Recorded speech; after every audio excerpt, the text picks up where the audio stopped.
Bonjour, bonjour! Aujourd'hui, je suis ravie de vous retrouver pour une nouvelle vidéo, la première de l'année 2025 et j'espère la première d'une longue série de vidéos. Et on va discuter de mon Make 9 2025, c'est-à-dire de mes projets, mes objectifs de cette nouvelle année. Mais avant toute chose, je vous souhaite une très bonne nouvelle année à tous et à toutes, surtout à toutes, je crois, sur cette chaîne. Pour ma part, j'espère qu'elle sera un petit peu plus douce que l'année 2024, qui me semble à l'échelle mondiale a été un peu compliquée, un peu agitée cette année. Et j'espère que l'année 2025 sera un petit peu plus calme pour nous permettre de gagner peut-être en charge mentale, en espace mental, pour nous libérer et nous permettre d'être un petit peu plus créatifs cette année. En tout cas, nous donner du temps de faire des choses simples comme des arts créatifs qui pour le coup nous font énormément de bien et nous permettent de nous évader un petit peu de ce quotidien qui est parfois très chouette et parfois un petit peu plus compliqué. Donc je vous souhaite bien sûr la santé pour cette nouvelle année et toutes les prochaines évidemment, mais surtout de trouver des moments pour vous, des moments qui vous rendent heureuse, des moments qui vous permettent de faire ce dont vous avez envie et surtout besoin et de rompre un petit peu avec ce quotidien qui peut être un petit peu morose, mais surtout voilà, trouver des moments de joie et de bonheur au milieu de tout ça. Mais parfois il suffit de pas grand chose, de beaucoup de simplicité pour juste se retrouver et avancer dans la vie. Donc en tout cas, moi, mon mot pour cette nouvelle année, ça va être l'équilibre et c'est vraiment ce que je vous souhaite à tous, de trouver cet équilibre entre le quotidien, les choses un petit peu plus mouvementées qui sortent de l'ordinaire, le tricot, le travail, la vie perso, la vie pro, toutes ces choses qui nous construisent, dont on a besoin, qui sont toutes nécessaires à notre équilibre et à notre bonheur. Voilà, sur ces bonnes paroles, nous allons pouvoir commencer la vidéo. Première chose, je porte le pull Notae de Lilofil que j'avais tricoté dans le cadre du Cal Olympique qu'avait organisé Filles de Nuages cet été. C'était vraiment mon défi de tricoter un pull. Après, c'est un pull très simple, hein, juste une marinière avec à chaque fois une ligne pleine et une ligne, un rang sur deux. Un pull raglan. Alors, je l'ai fait un peu large. Je pense que si c'était à refaire, je le ferais un petit peu plus serré. Mais comme il est assez crop, je voulais un effet un petit peu blouson. Bon, je sais pas si je le referai de la même façon, mais bon, je le porte, c'est tout ce qui compte. Je l'avais réalisé dans les laines de Liz Taylor, donc son mohair et soie et son mérino figurine classique. Le gris, c'est le gris perle et le rose, c'est le corail. Donc j'aime beaucoup l'association, je trouve que c'est vraiment très joli, ça ressort très bien le rose avec ce gris, sans être trop fifi. Je trouve que c'est un pull qui se porte très facilement au quotidien, même dans le cadre professionnel. Par contre, moi j'ai toujours du mal à supporter le mohair, ça me démange dans la journée, donc je peux le mettre une petite heure, parfois deux, mais après ça me gratte, j'ai qu'une envie, c'est de l'enlever. Donc c'est très dommage pour ce joli pull, mais ça fait partie des choses que j'ai prises en compte pour ces nouveaux projets pour cette nouvelle année. Bon allez, après cette très longue introduction, il est temps de passer à mon Make 9 et je vous mets juste ici la photo avec tous les projets que j'ai envie de réaliser cette année. Alors pour moi, le Make 9, ce sont effectivement 9 projets et c'est pas forcément les seuls projets que j'ai envie de réaliser. Évidemment qu'il y en a plein d'autres. Par contre, ce sont les 9 pour lesquels j'ai envie de me challenger. J'ai envie d'aller un petit peu plus loin que ce que je sais faire aujourd'hui. J'ai envie de me poser une petite difficulté et j'ai besoin, comme une bonne résolution, on y croit ou on n'y croit pas, hein, bien sûr, mais j'ai besoin d'avoir cet objectif dans l'année pour me booster à passer le pas et à sortir un petit peu de ma zone de confort. Parfois ce sont des projets qui n'ont pas vraiment de difficultés mais que je laisse traîner sans vraiment avoir de raison, et d'autres, vous allez voir, sont des projets où il y a un petit degré, une petite difficulté supplémentaire par rapport à ce que je fais aujourd'hui et j'ai vraiment envie de me challenger pour 2025. Alors nous allons commencer par les paires de chaussettes que j'ai envie de tricoter pour cette nouvelle année. Donc tous les projets dont je vais vous parler sont regroupés dans un bundle sur mon Ravelry, donc n'hésitez pas à aller directement voir si vous avez envie de plus de détails, plus d'informations. Moi j'ai ma tablette juste là, donc si je regarde vers le bas, c'est parce que je lis les informations et puis je vais quand même essayer de vous donner le plus de détails possible pour que ce soit le plus simple à retrouver si jamais vous avez envie de faire l'un ou l'autre de ces modèles. Alors commençons donc par le premier patron que j'ai mis dans ma wishlist, dans mon Make 9. Il s'agit des Calavera Socks de Monsieur Knitting, donc je vous les mets juste là.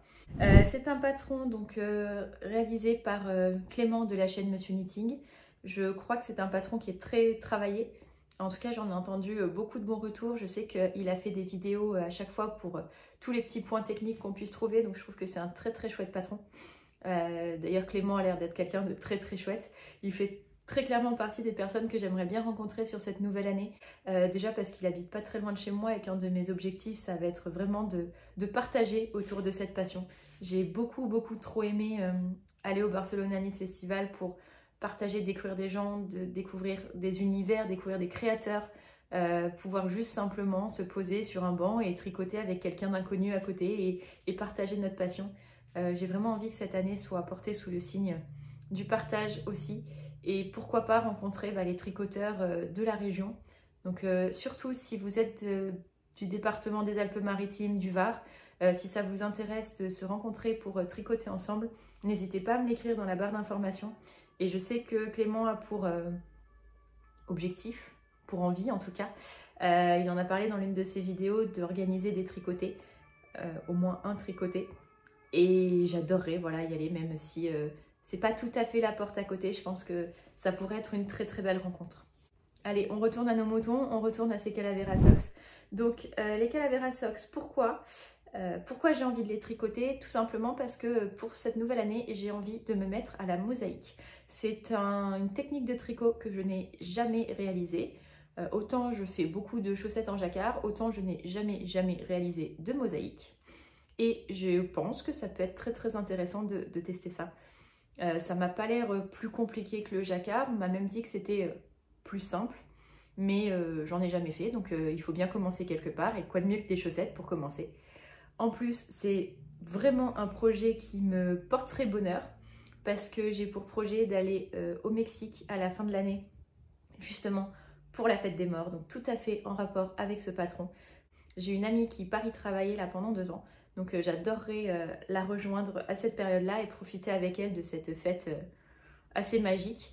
Et quoi de mieux que des chaussettes appropriées pour y aller. Donc, le patron Calavera Socks est au prix de 4,80 € sur Ravelry. Il est disponible évidemment en français. Quand je parle des prix Ravelry, ce sont les prix Ravelry France, évidemment. Il s'agit de chaussettes qui se tricotent de la côte vers la pointe. Moi, personnellement, c'est ce que je préfère. Il en faut pour tous les goûts, mais c'est ce qui me semble être le plus simple et le plus satisfaisant, en tout cas pour moi. J'avoue que commencer avec peu de mailles et agrandir petit à petit, c'est moins satisfaisant que commencer avec beaucoup de mailles et retrécir au fur et à mesure. Je crois que c'est un talon en rang raccourci, donc pareil, un talon assez classique. Et j'aime particulièrement les petites fleurs qu'il y a aussi sur les Calaveras. Je ne sais pas trop quelle technique est employée pour faire ça, mais ça fera toujours un apprentissage supplémentaire qui peut être très très chouette. Donc voilà pour ce premier patron. C'est le seul, je crois, sur mon Make9 où je n'ai aucune idée de quelle laine je vais utiliser. Mais bon, j'ai un objectif pour octobre du coup. Donc j'ai quand même le temps de me décider. Et vu que ces chaussettes représentent la fête des morts, qui est quand même un événement très très coloré, je pense que je vais pouvoir me faire plaisir dans les différentes laines et peut-être regarder ce que j'ai dans mes restes. Et des choses que j'oserais pas forcément associer d'habitude peuvent très bien se marier sur ce type de patron. Donc ça peut être très très chouette. Allez, on passe au suivant. Donc pour le prochain patron, il s'agit des chaussettes Blooming Lavender Socks de Charlotte Stone, qu'on peut retrouver soit sur Ravelry, soit directement dans son livre Chaussettes pop à tricoter, je crois en français, ou Charming Colorwork Socks. Le patron seul sur Ravelry est au prix en France de 6,67 €. Moi personnellement, j'avais acheté le livre. Je pense que c'est quand même plus intéressant si on aime les chaussettes en jacquard, parce qu'il y en a quand même beaucoup qui sont très très belles. Le livre est au prix en version brochée de 21,90 €, mais pour celles que ça ne dérange pas, il y a une version Kindle par exemple sur Amazon, donc disponible immédiatement. Voilà, pour celles qui n'ont pas trop envie d'attendre, les petites impatientes comme moi, qui est au prix de 16 € pour sa version française.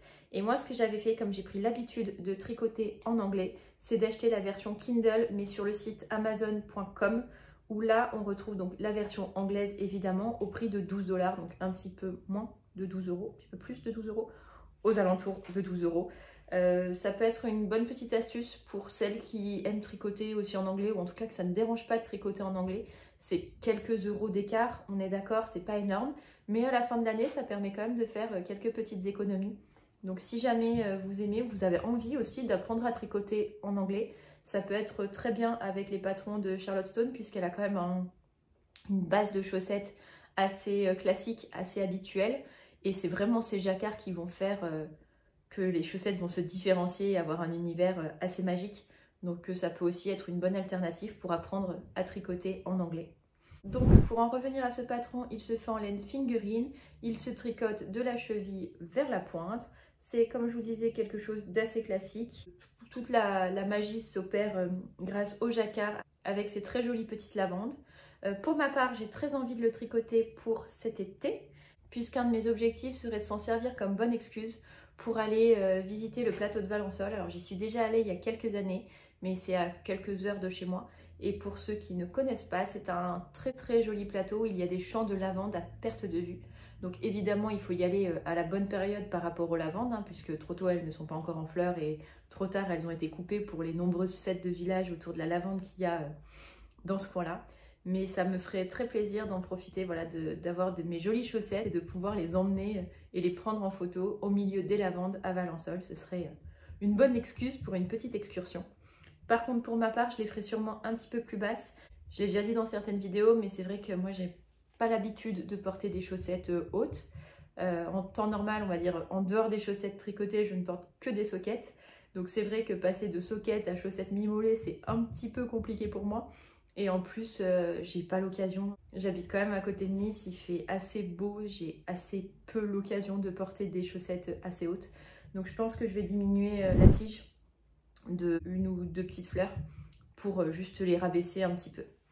Et cette fois, concernant les laines, c'est tout trouvé puisque j'ai ce superbe kit d'Ars Natura, donc de Sabine, qui a toujours un goût très très développé pour associer les couleurs, hein. Elle fait des kits magnifiques, je pense qu'on peut lui faire confiance à 100% là-dessus.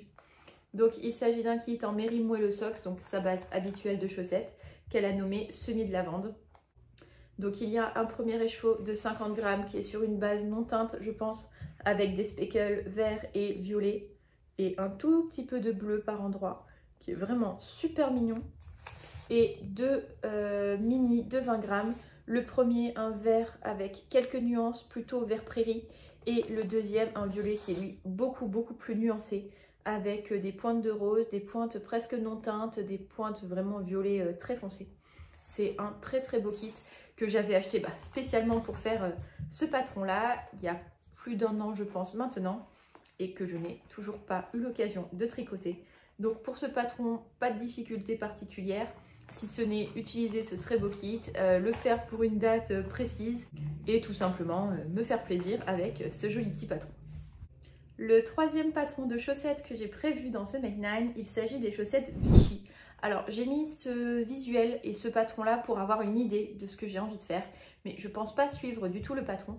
En fait l'idée m'est venue en regardant le podcast tricot de Capucine et Cassandra, donc la chaîne Mère et Fille. Donc si vous connaissez pas, c'est une super chaîne où il y a beaucoup de partage entre une mère et sa fille autour du tricot et du crochet, et où elles nous emmènent dans leur univers qui est très chouette et qui change un petit peu de ce qu'on a l'habitude de voir sur YouTube, donc j'aime beaucoup regarder leurs vidéos. Donc là c'est Capucine, donc la maman, qui montrait une chaussette il y a peut-être 2 ou 3 épisodes d'inspiration trouvée sur Pinterest, où elle avait vraiment reproduit un style Vichy, donc des carreaux blancs, des carreaux rouges et des carreaux intermédiaires, un rouge un peu plus clair. Et j'avais trouvé ce patron très chouette.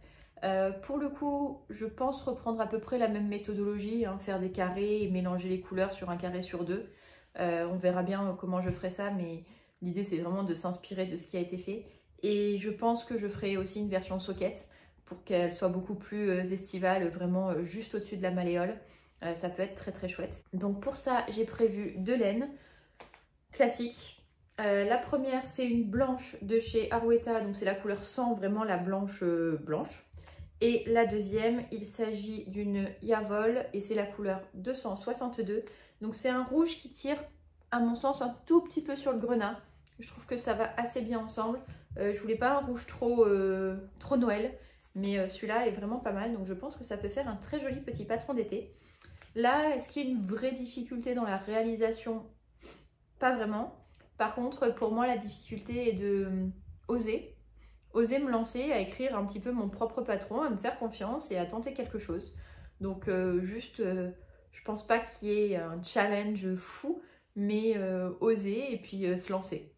et j'ai besoin d'un petit coup de pouce, d'un petit coup de fouet de ce Mech9 pour me lancer là-dedans. Donc une petite paire aussi qui risque d'être assez rapide, mais qui va me demander juste d'oser sortir un petit peu de ma zone de confort et d'arrêter de lire un petit peu bêtement, en tout cas sans me poser de questions, les différents patrons qu'on peut me proposer.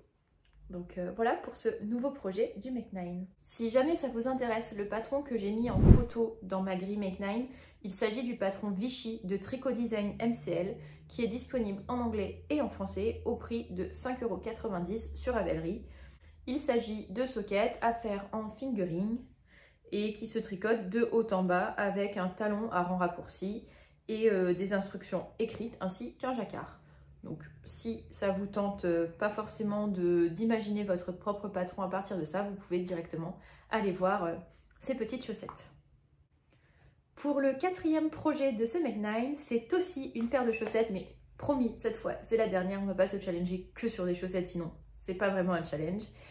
Mais l'idée c'est d'utiliser toutes ces petites bobines. Alors je pense que vous êtes comme moi, si vous utilisez de la Yaoll, vous avez toutes ces petites bobines qui se trouvent à l'intérieur et dont on ne fait, personnellement en tout cas, pas grand chose. Alors pour celles qui ne savent pas, donc ces bobines sont présentes au creux de la pelote de Yaoll. Donc si vous n'en avez jamais tricoté, vous ne pouvez pas forcément le deviner. Il y en a donc à chaque fois de la couleur exacte de la pelote.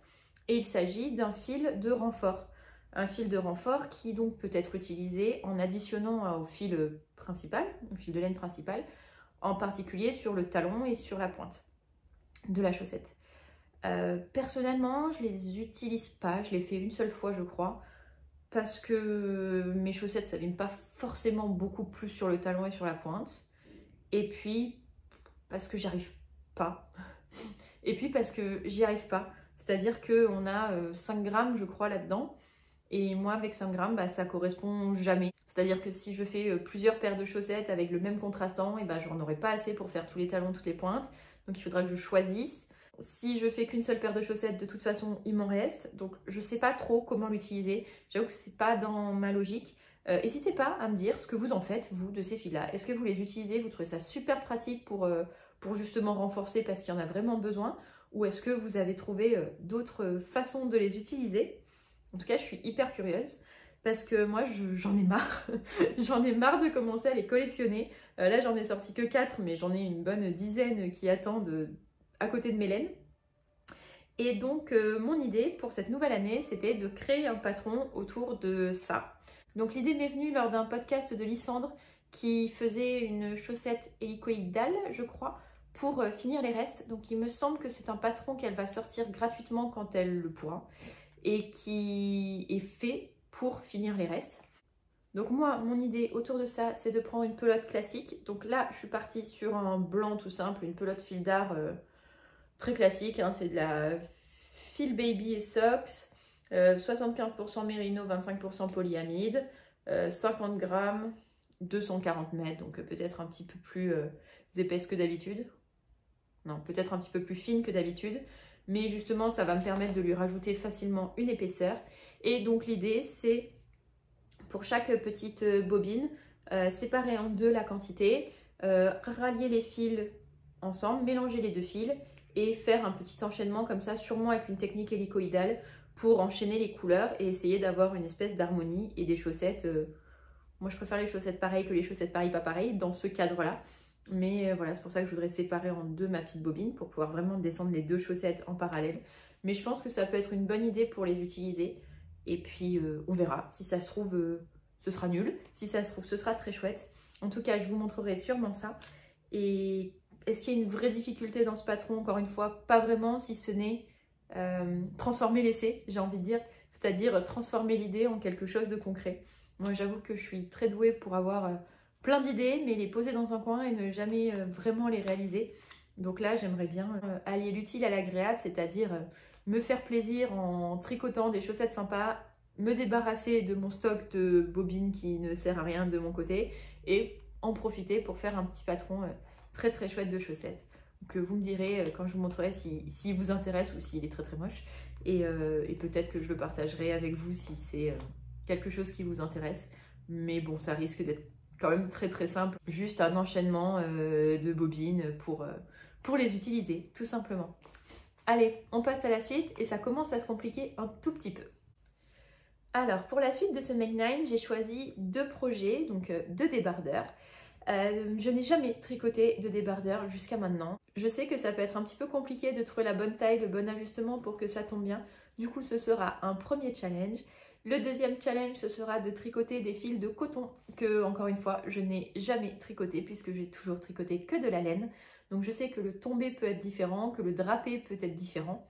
Donc on va voir tout ça. Puis je ne sais pas non plus si je vais supporter des tricots l'été ici.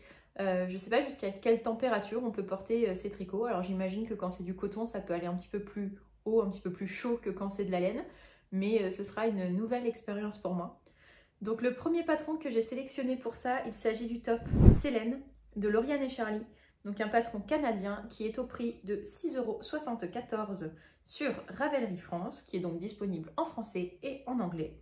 Il s'agit d'un top, vraiment un débardeur dos plein, avec une encolure un petit peu dégagée sans être très échancrée, et une petite ligne d'œillet qui part vraiment du cou jusqu'en bas, et pareil dans le dos.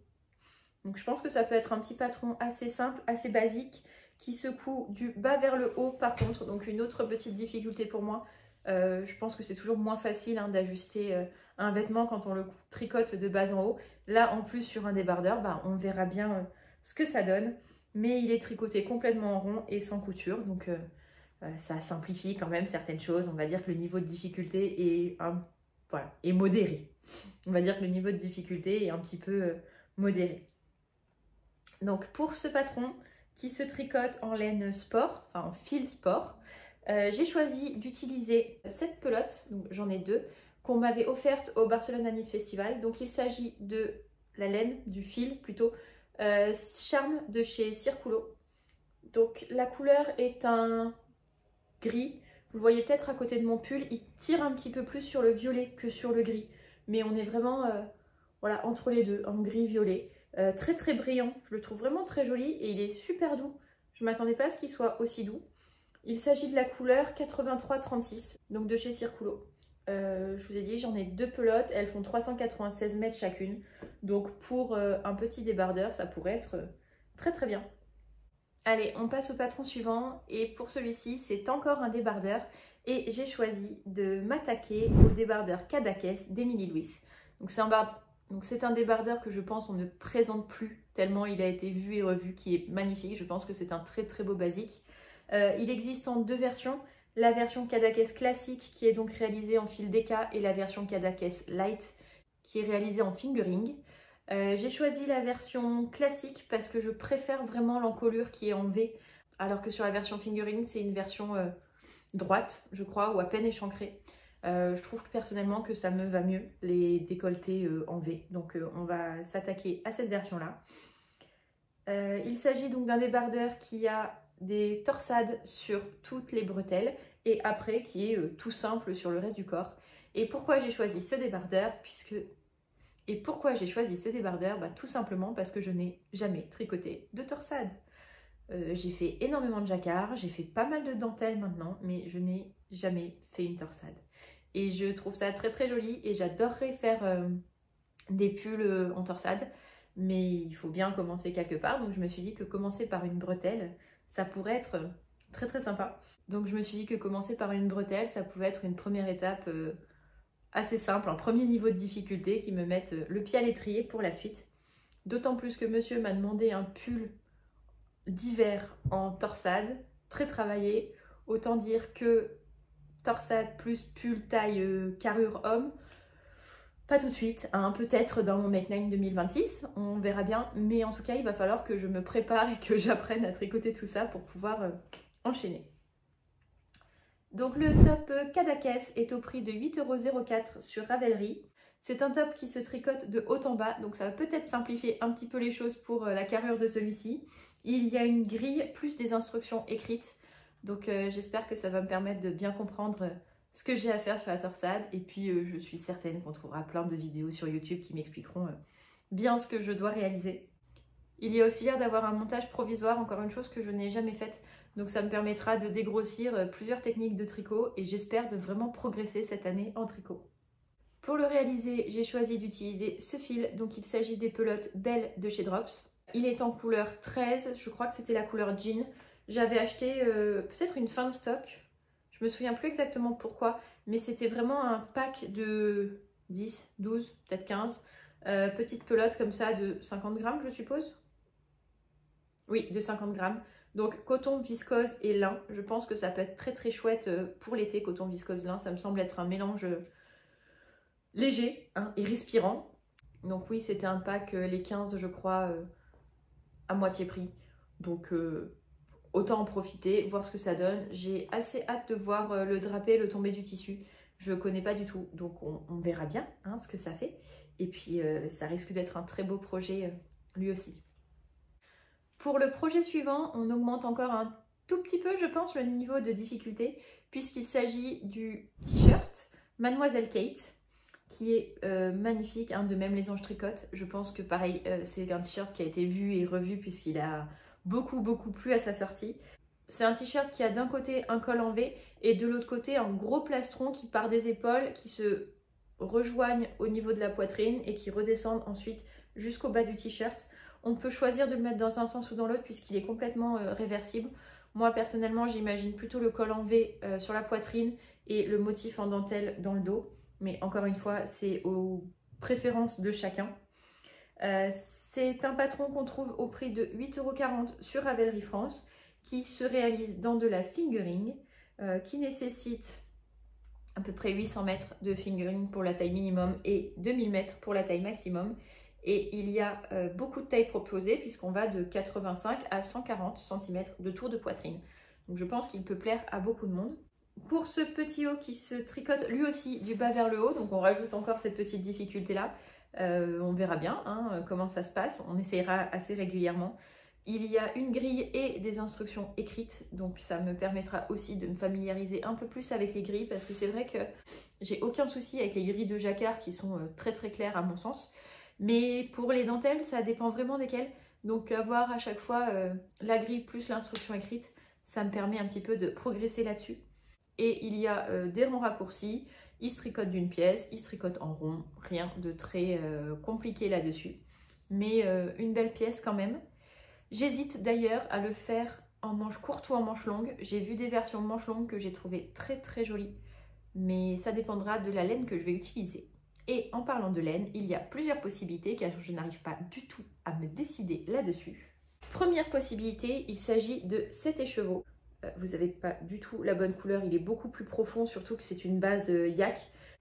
Donc il s'agit d'un écheveau El Robleda de la Santa dans sa base silk yak, donc 20% yak, 20% soie, 60% mérino, qui est super doux, super beau.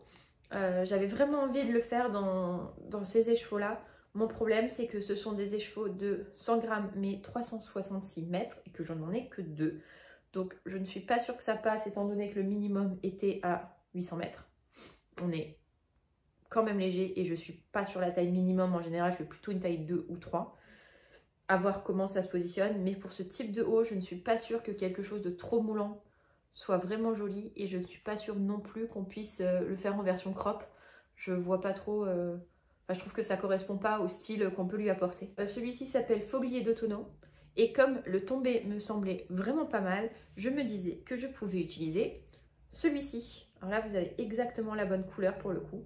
Celui-ci qui est exactement la même base, donc El Robleda de la Santa, la base Silk Yak. 20% yak, 20% soie, 60% mérino. Et celui-ci, c'est le Hoken. Et il est très joli. J'avais peur qu'il soit... Enfin, dans mon souvenir, il était beaucoup plus rouge. Et en fait, là, je le vois très framboise écrasée. Et finalement, pour un petit haut début, fin d'été, enfin, mi-saison, on s'entend, hein, peut-être que la couleur un peu framboise écrasée peut être vraiment jolie. Et celui-là, j'en ai 3 écheveaux, donc ça me permettrait peut-être de faire une version, peut-être pas manche longue, mais manche niveau du coude. Moi, j'aime bien les manches qui finissent juste au-dessus du coude. Je trouve que c'est assez saillant. Donc ça, c'est une possibilité. Ça, c'est une possibilité, mais qui me semble un petit peu risquée. Sinon, 2 autres possibilités. La première, c'est celle-ci. Donc, il s'agit de la base Guise et Socks en coloris écume du Nil au fil de russe, donc de Didier. Donc la base Gizeh Sock, c'est 85% mérino, 15% nylon. Je ne sais pas s'il fait encore cette couleur, hein, écume du Nil. Je l'avais acheté il y a peut-être 6 mois maintenant. Il s'agit d'un non-teint avec des speckles verts, des speckles bleus foncés, des speckles plutôt turquoise et même un petit peu plus grisés. Ça va même, je pense, jusqu'à des touches de noir que je trouve très très jolies. J'en ai 3 échevaux de celui-là. Donc il y a vraiment moyen d'en faire quelque chose de sympa. Et la quatrième possibilité, il s'agit de celui-ci. Donc celui-ci, c'est la couleur Alto Stratus en base Molliflex de Ars Natura. Donc une couleur très très belle. J'avoue que celui-ci, c'est un coup de cœur, vraiment. J'en suis tombée amoureuse quand je l'ai vu en magasin. Mais j'ai un souci. En fait, j'ai plusieurs soucis. La première fois que je l'ai vu, il n'en restait que 2 écheveaux. Et comme j'ai vraiment eu un coup de cœur pour cette base vraiment jean avec vraiment des speckles noirs en fait. Elle est assez sobre finalement. Hein. C'est un bleu grisé jean avec des speckles noirs. Parfois des très légères touches de vert. C'est peut-être un vert très foncé plutôt qu'un noir. Oui, il en restait que 2 écheveaux. Et comme je ne voulais absolument pas passer à côté, j'ai acheté ces 2 écheveaux. Et quand je suis revenue quelques mois plus tard, j'en ai repris un 3e et qui ne fait pas partie du même bain. J'avoue, si j'avais juste été un peu plus patiente, j'aurais demandé à Sabine de me les teindre à l'occasion et il n'y aurait pas eu de souci. Mais toujours est-il que j'ai 3 écheveaux de 2 bains différents. Donc bon, c'est pas très très grave, hein, il faut juste que je pense bien alterner les écheveaux. Mais c'est une complication un peu supplémentaire. Et la deuxième chose, c'est que j'adore cette couleur, mais je suis pas sûre qu'elle m'aille. Enfin, si, je trouve que comme ça, elle me va. C'est juste que c'est pas une couleur que j'ai l'habitude de porter. Et donc, je ne sais pas si je saurais l'associer, si je saurais la porter. Et je voudrais pas la gâcher. Donc, pour l'instant, j'ai pas encore trouvé son projet coup de cœur, son association parfaite. Donc, à voir. J'ai peur que celui-ci soit un tout petit peu trop nuancé et que les speckles gâchent, entre guillemets, un petit peu la dentelle. En tout cas, se voit un petit peu et camoufle un petit peu la dentelle. Celui-là, je pense qu'il serait parfait.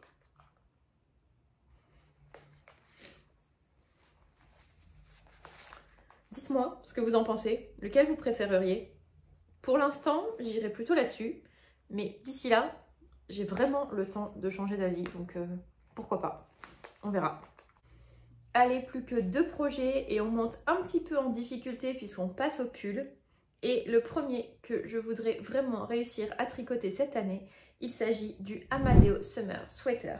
Donc il s'agit d'un pull assez simple mais avec des manches très travaillées comme torsadé, mais torsadé en toupie, en spirale, qui lui donne un style, je trouve, et une élégance assez dingue. Elles sont en plus bouffantes puisqu'elles sont refermées par un bracelet de manche. Donc qu'est-ce qu'on en dit? Sur Ravelry, il est au prix de 6,99 €. Il est designé par Johanna Gierich, quelque chose comme ça. Il est disponible en français, en anglais, en danois, en allemand, mais je pense que ça intéresse un peu moins de monde. Donc c'est un patron qui est censé être ajusté, qui se tricote de haut en bas. Celui-là, ça va nous faire du bien. Apparemment, il y a des parties qui sont travaillées à plat et les instructions sont écrites. On nous dit que c'est un patron côtelé, donc je pense que le design est une sorte de dentelle slash côte, à voir comment ça rend, enfin exactement ce qu'il faut faire, je ne sais pas. Mais c'est vraiment joli et qui est refermé par une manchette. L'encolure est assez proche du cou. Pour moi, ça manque un petit peu. J'aimerais bien qu'elle soit un tout petit peu plus large. J'essaierai peut-être de jouer avec les tailles, on verra. Mais c'est vraiment une belle pièce que j'ai très hâte de tricoter. Je pense que ça peut être une pièce assez importante dans une garde-robe, qui vraiment donne ce côté très classe à un tricot simple, mais avec ce petit twist en plus qui le rend totalement différent de ce qu'on a l'habitude de voir. Et c'est le type de pièce que je porte très fièrement dans le milieu professionnel, puisqu'elles sont à la fois très passe-partout et à la fois avec ce petit truc en plus très classe. Donc il se tricote en fingering avec des aiguilles 3,5, un pull assez classique.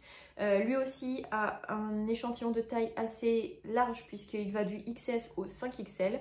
Donc je pense que beaucoup de gens pourront y trouver leur compte.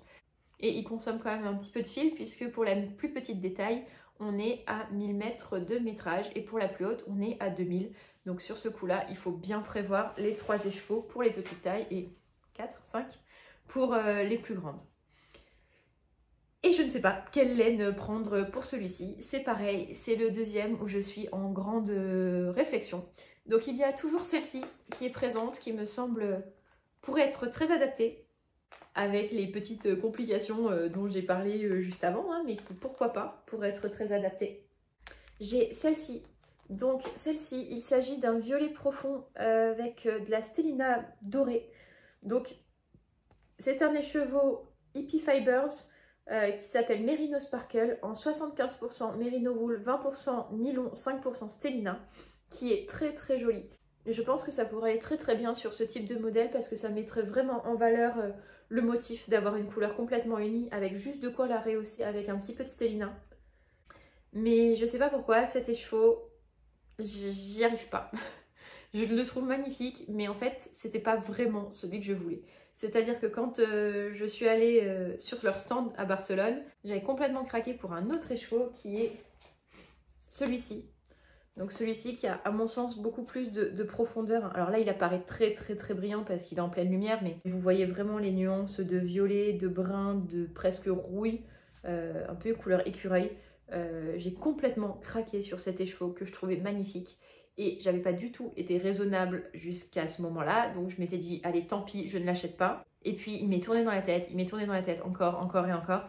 Et j'ai fini par retourner sur le stand et malheureusement, il n'y avait plus de quantité pull de celui-ci. Donc j'ai quand même acheté l'écheveau unique qui restait en me disant que je trouverais bien en faire quelque chose de très joli. Et ça, j'en ai aucun doute. Mais pour me consoler, j'ai acheté celui-ci. Et finalement, quand je les vois à côté, je trouve que celui-ci est super fade. Alors que c'est pas vrai, hein, je pense que j'aurais pas eu connaissance de celui-là. Le premier était très très joli. Mais pour l'instant, eh ben, quand je le vois, je suis un petit peu déçue. Ce qui est très très bête, mais je pense qu'il lui faut un peu de temps. Il faut que je l'oublie un petit peu ou que j'oublie son copain avant de le retrouver très beau. Voilà, c'est bête, mais c'est comme ça, je sais pas. Je vous ai pas donné les couleurs de ces écheveaux tout simplement parce qu'il n'y a rien d'écrit. Je n'ai aucun nom, aucun chiffre, je n'ai aucune couleur de celui-ci. Juste, c'est un violet profond. Vraiment. En fait, je le trouve presque éteint à côté de l'autre.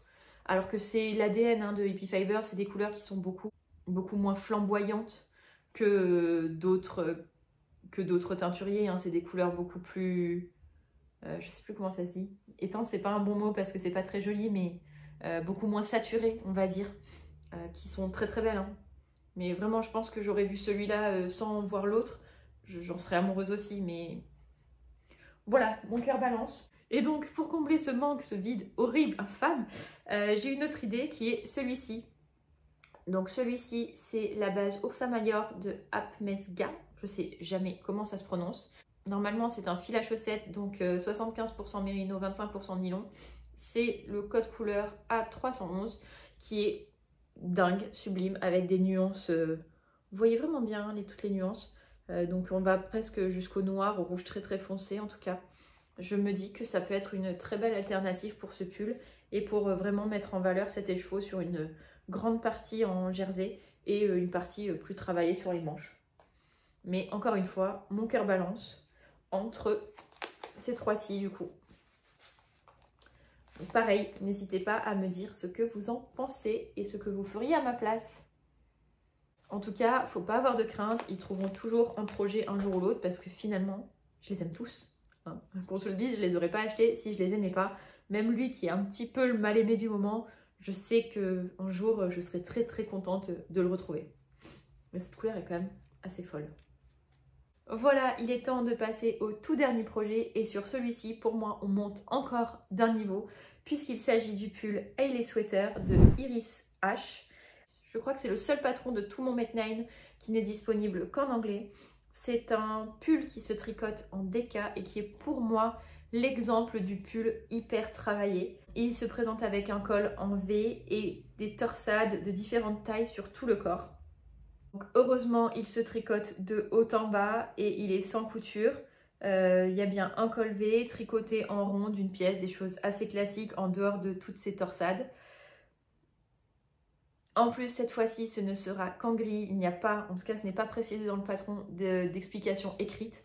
Donc l'idée c'est que tous les patrons que j'aurais fait jusqu'à maintenant m'auront préparé en m'apprenant petit à petit à faire des torsades, à bien lire les grilles, à faire des cols en V en étant sûre de moi, toutes ces petites choses pour arriver à cette masterclass de patron là, qui serait voilà le projet un petit peu phare de mon année 2025. Je vous ai pas dit, mais c'est un patron anglais qui est au prix de 10,56 € sur Ravelry. Donc c'est un patron qui est un petit peu plus cher que la moyenne. Je sais pas si c'est simplement parce que c'est un patron anglais et qu'en général c'est un petit peu plus cher que chez nous, ou si c'est que c'est vraiment un pull travaillé qui mérite d'avoir un prix un petit peu supérieur.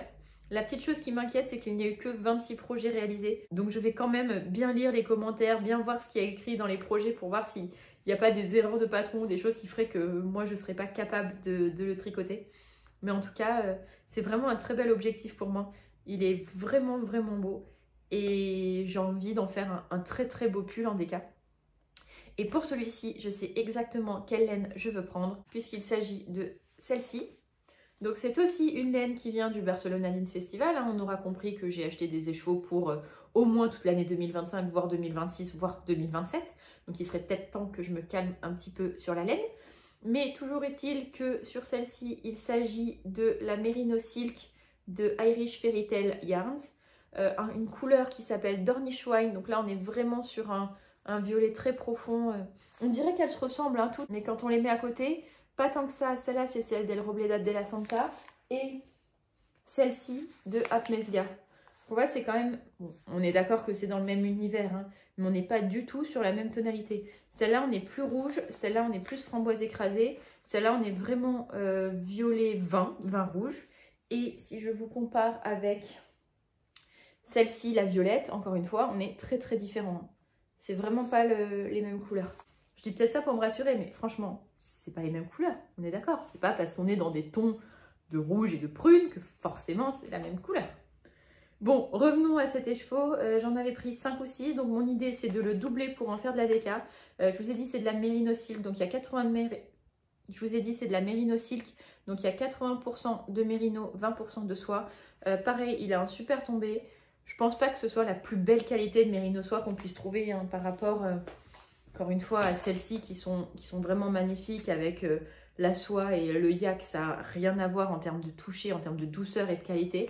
Mais je pense que ça pourra faire un très très beau pull. D'ailleurs, c'est fou à quel point le yak donne une profondeur aux écheveaux.